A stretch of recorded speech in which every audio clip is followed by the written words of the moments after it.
So today starts the fun process of trying to make something new look old. I've gone through and installed the plastics just to make sure that all the holes are in the right place. I mentioned in the last video, the important thing about a process like this is that, you know, in the 50s and 60s, these guitars did look new when they came out. And so I want to make sure all the holes, all the pieces are the way they would have been as a new guitar, then go back and actually simulate the wear. And so, you know, by putting in all the holes and the plastic plates, this is what it would have looked like. And of course, now I'll take them off and go ahead and start to plan out how I'm going to make this lacquer look older. Unfortunately, I don't have a $20,000, $25,000 vintage Strat laying around, but I do have this Gretsch arch top, and this is probably of a similar vintage. Obviously, it's made by Gretsch, not Fender. But when you're looking at the lacquer, you know, there's a couple things that stand out. First is the horizontal lines. It's called checking, and why this happens is because of thermal expansion. So if you have a guitar that was out in the cold, you bring it inside, it immediately warms up, you know, pretty quickly, and the lacquer can actually start to crack a bit. And so that's one of the things I want to try and simulate here. The second thing is that although the lacquer is still shiny, it's definitely not shiny like just sprayed lacquer. Obviously, if you're playing and your skin's rubbing against this and it's rubbing against, you know, your clothing and things like that, you'll start to put, you know, you start to wear off that really high gloss finish. And so the first thing that I want to do is get rid of the really high gloss finish. And the way I'm going to do this is actually using car polishing compound.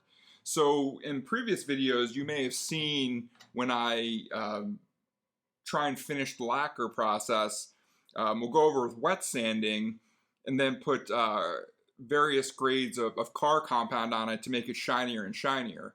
What I'm going to do here is actually reverse. Sprayed it on, it's very flat and shiny. I'm going to put the car polishing compound on.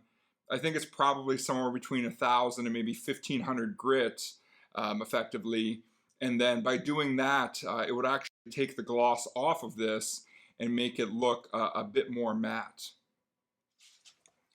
So I have my 6-inch buffer and polisher that I use to polish lacquer. I have my medium cut cleaner here. It's not sponsored or anything, but and so what I'll do is just apply it here to the buffing wheel and then go over it. I will try and do it a little bit haphazardly again because I'm not trying to make it completely even, but rather just get towards the start of, you know, simulating many, many years of wear.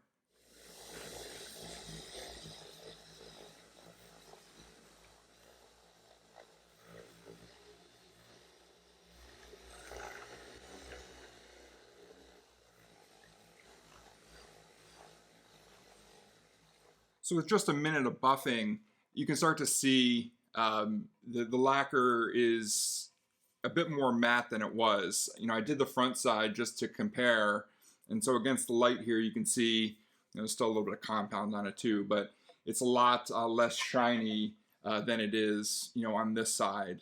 And so now I'll go over the sides and the back to, you know, do the same sort of matting effect. And again, you can see now that the finish is way less shinier than it used to be. And so the next step I think I'm going to take is I have a chest freezer, which of course, you know, is storing food. Since I have other things that I can be working on, I'm going to put the guitar body into the chest freezer for, you know, an hour or more so that it can get good and cold. And then what I'm going to do is take a heat gun and see if I can check the lacquer. So let me go drop this off in the freezer, then I'll come back and start working on the neck probably. Turning to the neck, the first thing that stands out to me about this neck that makes it look completely new is that the wood is really fresh. and especially the fretboard here. Over decades of playing where hand oils and sweat and everything else would get into it, and so when I look at vintage Strat ads and pictures, the fretboards almost always seem almost uniformly black from all of that. And so I'm not going to dye it black, but I'm going to actually use brown leather dye to go over the fretboard at first. I've removed the nut so that I don't make a mess here. I'm going to tape this off because I want to do this in parts just to make sure that everything looks right. I don't necessarily want to stain this brown, though possibly brown mixed with yellow a little bit would be appropriate for the mahogany piece. But let's start with the fretboard and kind of see where that takes us.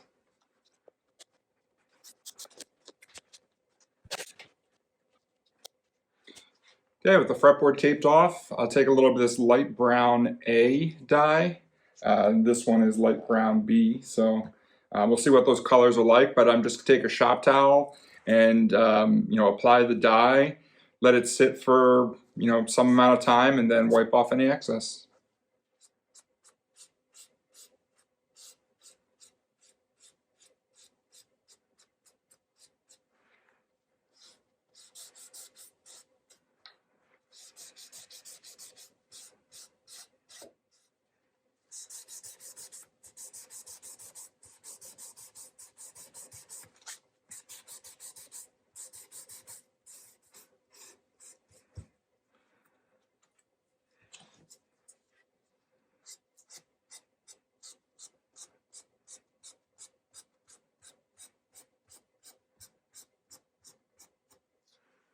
While this is an improvement, it's nowhere near dark enough.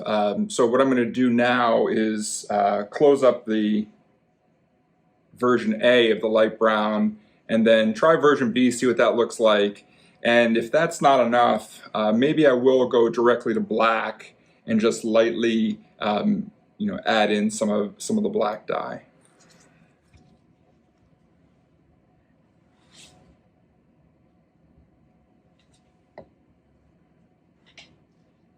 This is looking a bit darker on the shop towel, so hopefully we'll get a little bit better result.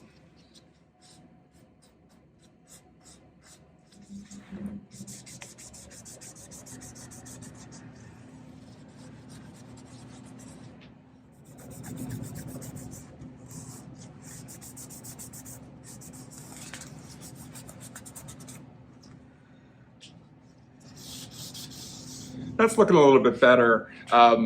One unexpected thing, but also a good thing, is it looks like the dye is actually going into the plastic dots, which in retrospect makes perfect sense. Takes them down from being really bright white to, Fender in the period had something that were referred to as clay dots. I think they actually were made out of clay, and then they put them in the fretboard, and so clay obviously isn't going to be bright white, it's going to be tan or something, and so I think I'm going to stop right here for now, just because if the plastics are soaking up, the dye, I don't want to go in with black and then, have the dots sort of disappear. That wouldn't look any more natural than the raw wood would have. But I think we're at least on a good start here, getting the fretboard to be a little bit more aged. Of course, later I can come back and try and selectively oil places or do things to simulate the playing wear, and of course just play the guitar too.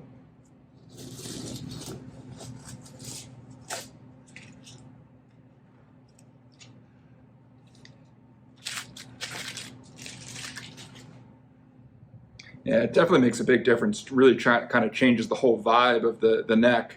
Obviously, I still have raw wood on the mahogany side, but adds a lot more age to the fretboard, a lot more color. So, perhaps a good takeaway if you're using laurel in the future, you can always put a little bit of leather dye on and get, a darker, rosewood kind of appearance from that wood. As I think about how I'm going to approach darkening the mahogany neck, when I was using that first light brown version A, it had a very yellowy sort of brownish tinge to it. And so when you look at vintage guitars, a lot of times first they have a maple neck, and so this is a little different from that, but the lacquer will yellow over time, and so you get to this strange brownish yellowish color from both the wood soaking up oils and the lacquer is yellowing. And so I think I might be able to do something with this brown dye. It also, the kit that I got also came with thinner, and so you can actually thin out the dyes to make a little bit different colors. And so I think what I'm going to do is find a small cup somewhere, thin out this brown dye a little bit more, and then go over at least the whole set of mahogany first, and then figure out what I'm going to do in the kind of neck playing wear area. I'm not going to shoot this with lacquer. It's starting to get too cold on the East Coast to do that. In terms of what the end result is going to be, I don't think lacquer adds a huge amount of benefit for the neck, because oftentimes when people are playing, they wear the whole thing off here. And so what I'm going to try and do is make this playing wear area look different than the headstock and the heel. But I'm not sure that there's a huge benefit to doing lacquer versus Tru-Oil, which you can just put on very lightly and also has an amberish type color. So as I mentioned before, I got my light brown version A. This is called neutral. I suspect this might just be some version of mineral spirits or denatured alcohol, but regardless, I'll use a bit of that. And then I have this cup that the last time I used it was with amber shellac, and so that's actually kind of a vintage correct type of finish as well. And so not trying to replicate anything too specifically here, so if it gets a little amber lacquer on it, then that's okay too.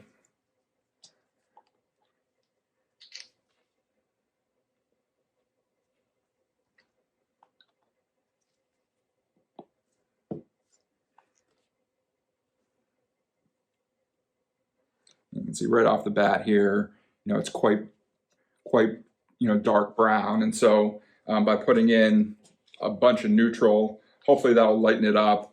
And then you can always put more coats on. Obviously, you can't take any off unless you sand it, I suppose. I don't even know how much I poured. I probably poured a quarter of the bottle in there.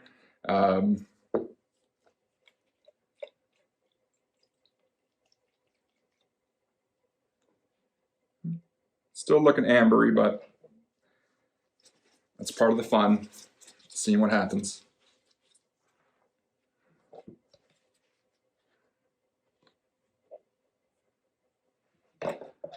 No, I think this is going to turn out good. I just dipped it in, and it's a blue shop towel, but it does have a very yellowy sort of tinge to it. So, oh, this is great. So there you can see it's a little bit orangey, a little bit brown, a little bit yellow. I think this will be good for my base layer of color.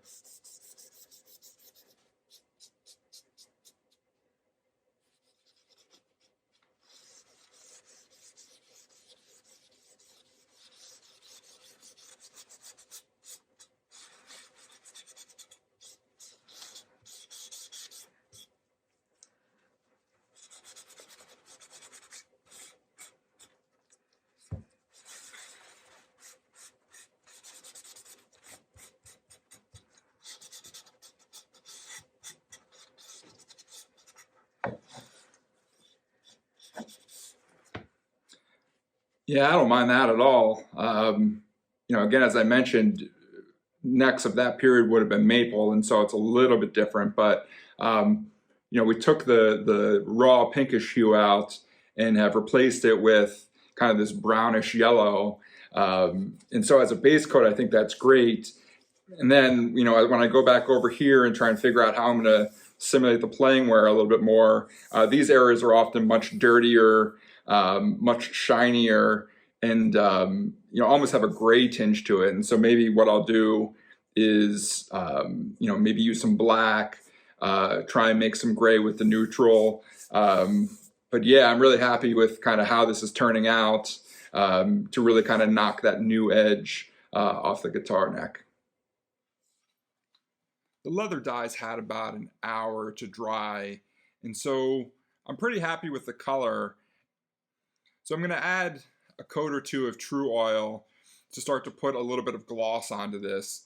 I want to put some finish, but I don't want to put a ton of finish on that I'll have to sand off later.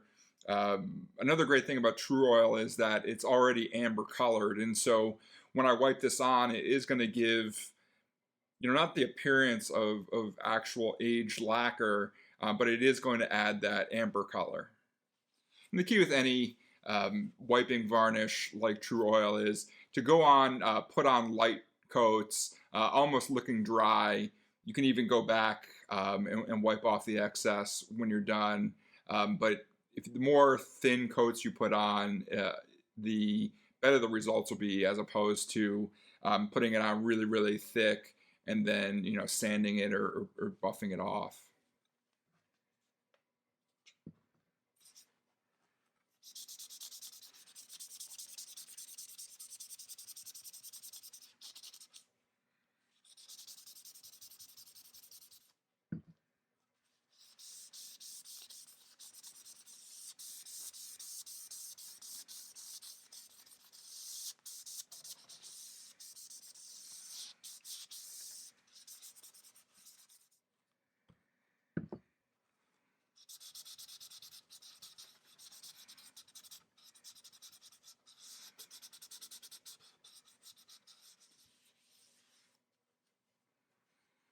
So there you go, just a little bit of a gloss to it. I'll let this sit while I go eat some lunch, and then it'll probably be time to go check on the guitar body. It's been sitting in the chest freezer for probably 90 minutes now, and hopefully we can start checking the lacquer in a little bit. It's post lunch now. I'm going to try and get the lacquer on the body to check. I don't have the body in front of me right now because I don't want it to warm up yet. So I'll just explain what I'm going to do, go get the body, and then hopefully it'll work. So what I have here is a heat gun, and this just blows out hot air. You can think of it like a hair dryer, but for industrial use. And what I'm going to do, the body's going to come out of the freezer. It's going to be 32 degrees or somewhere approximately that Fahrenheit. I'm going to hit it with the heat gun really quickly. And so that's going to go from 32 degrees to 100 degrees or something, however hot this gun is. And hopefully what will happen is the lacquer will start to show those spider webbing cracks. Now, from what I've seen in other YouTube videos, apparently, when you're using a method like this, you can get a situation where the lacquer actually forms back together. And so I have a little bit of that finish I was using on the neck before, and I've got, the reason I have my glove on is I'm going to try and wipe it in really quickly to simulate having dirt in those cracks. So even if the lacquer kind of comes together, you'll see some of that spiderweb effect through having a little bit different color. And so that's the theory. Let's find out if this is going to work.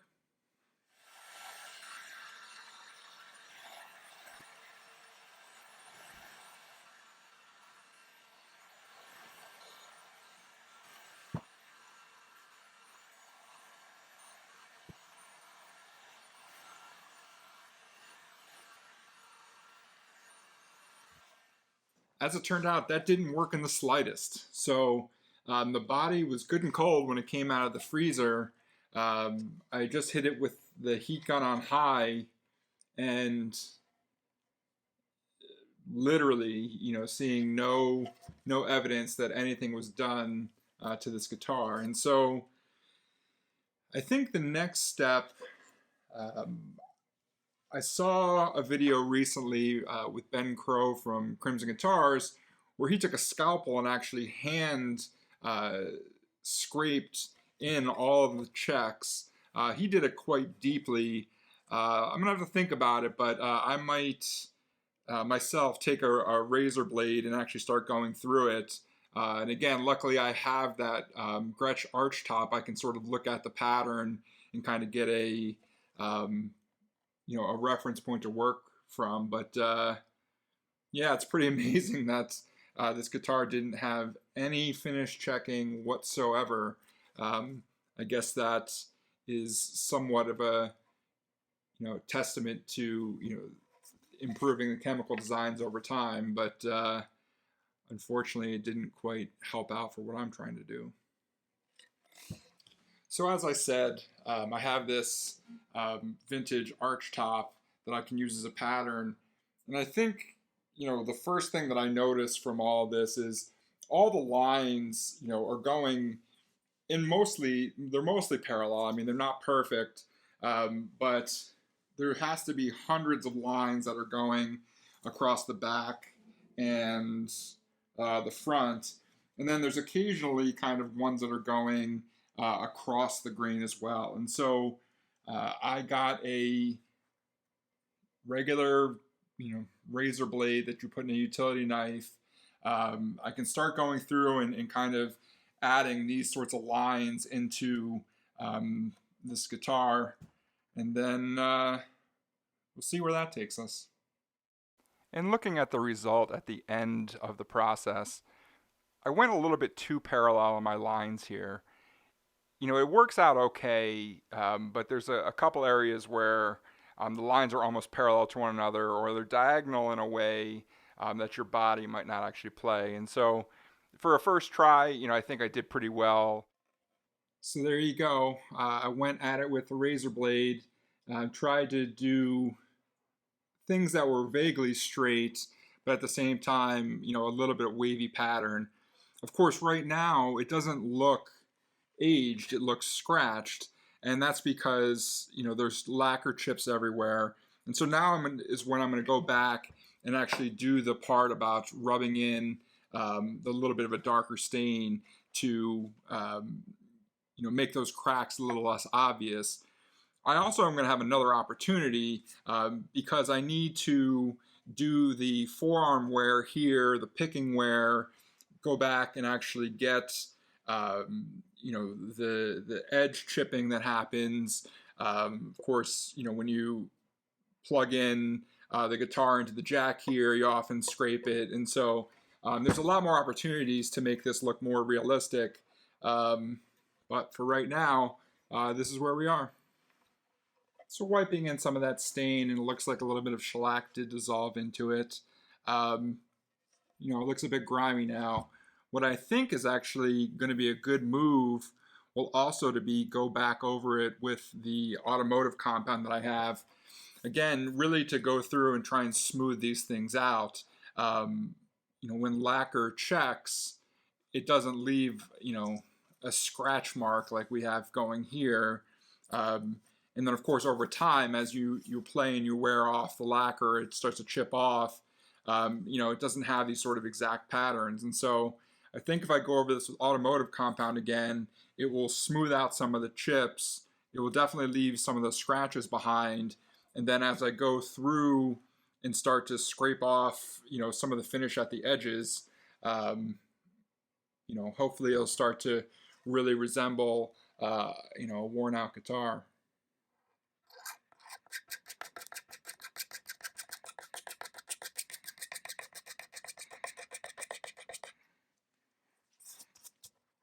So you're going over it with the razor blade on the edge. It's already starting to do the nicks and things. So probably going to do some of those nicks first, and then maybe go over with the automotive compound, see where that takes us.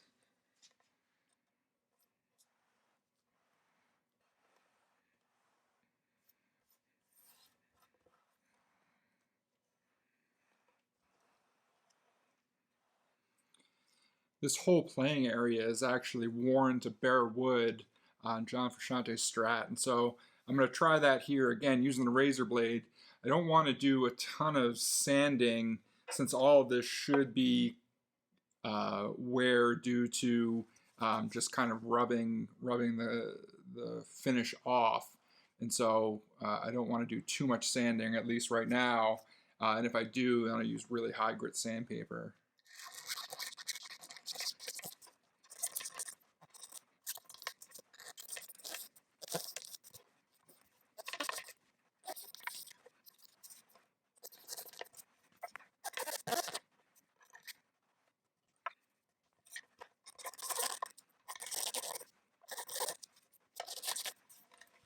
Getting a little further, starting to get into here a little bit. Obviously the wood is white because it doesn't have any oil or anything soaked into it. But I'll keep going at it, and I think we'll get there.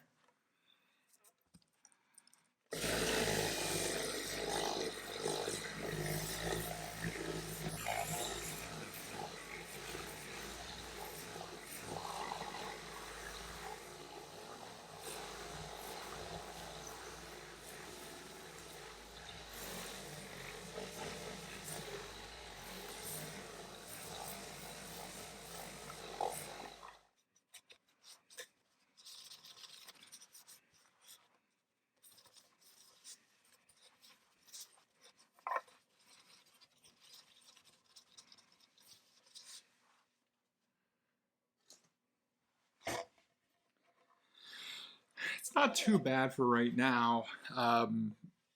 Going over with the car polishing compound definitely makes the scratches a little less regular.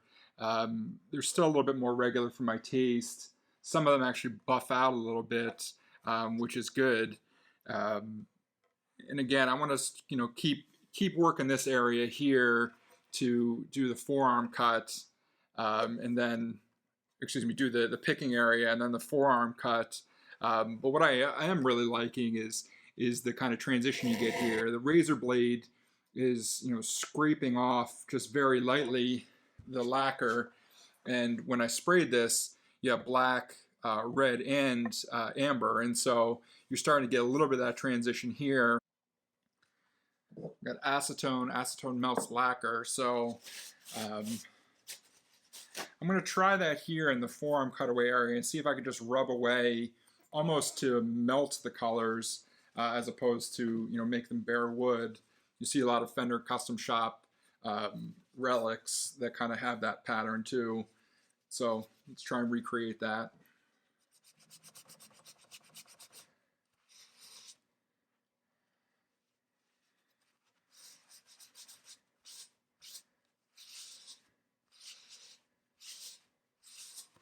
Yeah, the acetone made a bit of a mess, but it's also doing what I had hoped. So I think what I need to do is kind of just wipe more instead of scrubbing.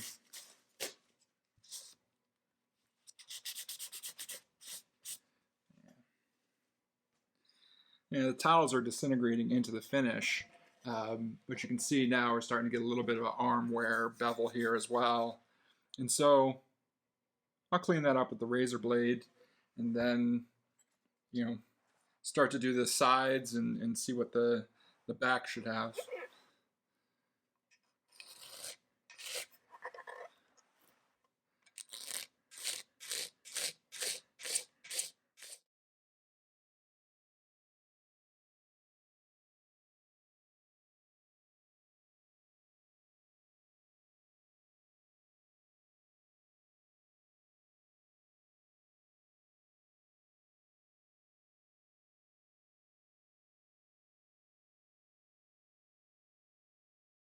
We're in the home stretch now. I've decided to put together the guitar just to make sure that everything's working mechanically. My wonderful wife Jennifer added the logo. As it looks right now, it's definitely a very heavy relic.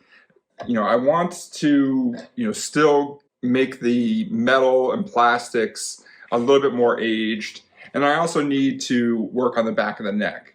And so I think I'm going to start with the back of the neck. One of the good things about putting together the guitar, besides validating that it works mechanically, is making sure that anything else I do now actually has a realistic wear pattern. You don't want to sand off the entire neck because that wouldn't have happened when you're playing. Most of the time, even if you're at the 12th fret, you still have 4 inches or whatever that is worth of area that you're not really touching. And even for me, I guess I have fairly large hands.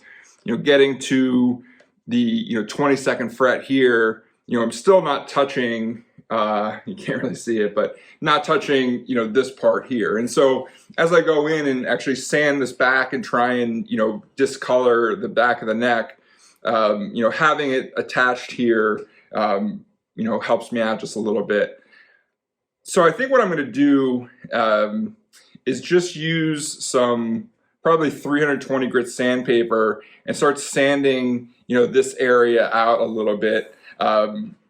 I was using leather dye before to get to this goldish color, and so I suspect what's going to happen is I'll be sanding off the color first. It'll turn kind of pinkish with the mahogany color, and then I'll think about what kind of color I'm going to use for this. Usually it's sort of an oxidated gray black sort of color, and so we'll think about how I'm kind of do all this while I'm sanding.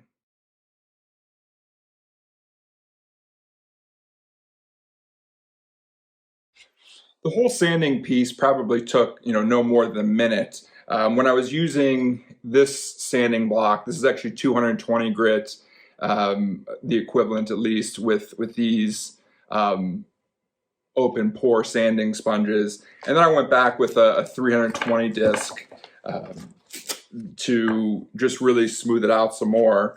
The whole point here is I wanted to use a higher grit sandpaper so that I don't add scratches in, because the whole point again is to kind of simulate the wear that your hand going back and forth would do. And I made it a little bit haphazard again, because how you were going to wear this off is kind of a function of how you're going to play, and so I don't want to make it just like hard lines. And so as I was thinking about how I was going to actually put more of a oxidized or blackish sort of color on here, I remember that in previous projects I used Keda dye to stain flamed maple. And what I have here is just some black that I tried to make. It's a little bit purplish. I think it's actually going to work out well for this, as I can put it on a cloth here and just lightly wipe over it, and then either rub it in with my hands or wipe it off with a clean towel, and it will give some of that appearance of darkness, but hopefully shouldn't really sink in and make this look obnoxiously black. So we'll try that out, and then we'll see what the result is.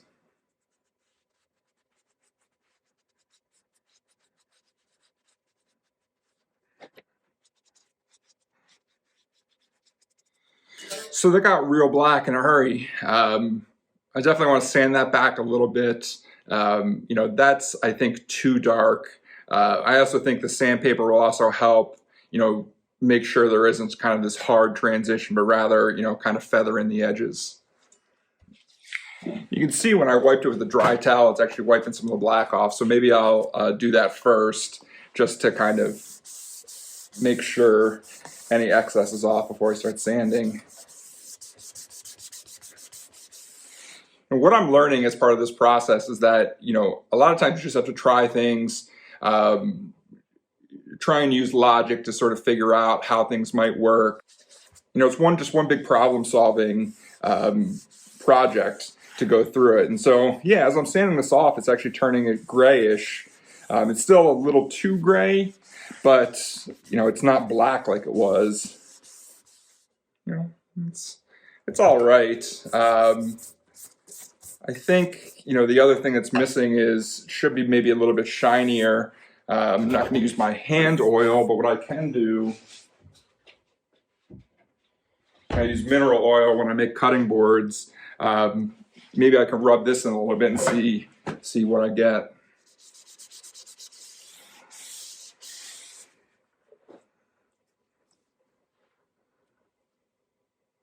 That's not too bad when you look at it from a little bit of a distance. It's black, but it's not outrageously black. See if I get a little closer here. It's a little bit thick in this area. I'll still kind of work on that. Yeah, but it's at least starting to resemble a neck that has some wear on it, and that's been stained by hand oils and dirt kind of over time. Off camera, I took about another 20 minutes or so to keep working on the back here. The darkness of the black dye just wasn't sitting right with me, and so I don't know if it's getting picked up on the camera or not, but it's definitely a very subtle effect where starting around right here, it's much lighter and it stops about right here. You have much more brownish red kind of part and then a lighter part. And so the important thing is the neck feels really great. And so hopefully it's the case that, you know, the combination of oil and dye and sanding, you know, at least helps this start to age a little faster than it might have otherwise. And so the next thing I want to do is to start aging the metal a little bit. And in this festive cup here, I have a little bit of bleach. When you look on YouTube about aging metal hardware, you see people do kind of a lot of different things. You know, one of the popular ones is to take, you know, some really awful solvent and kind of create like a fume chamber and let things go in there. But when I look at my 90 Strat, which is, you know, at this point 25 years old, the metal isn't oxidized all the way through. It's just oxidized where, you know, a lot of the parts are actually open to the air. And so what I'm going to do is I'm going to use bleach and just lightly dab some of the metal parts around here. Bleach is corrosive. We'll see if it will eat through any of the plating, but I don't want to kind of do any sort of fume chamber bit. Because again, I think it really would age it more than you might see, you know, sort of naturally.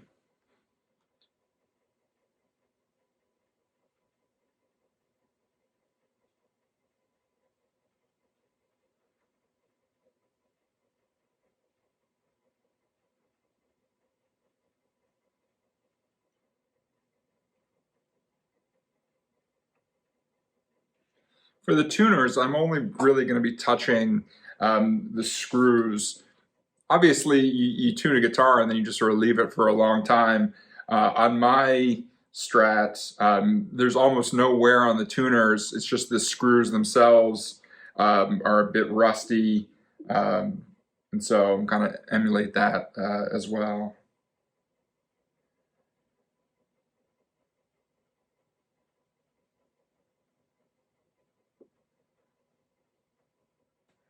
All right, I'm gonna let that sit for, you know, some time, go do something else. You know, come back in an hour or two, you know, possibly put a little bit more on, and hopefully nature helps me out here.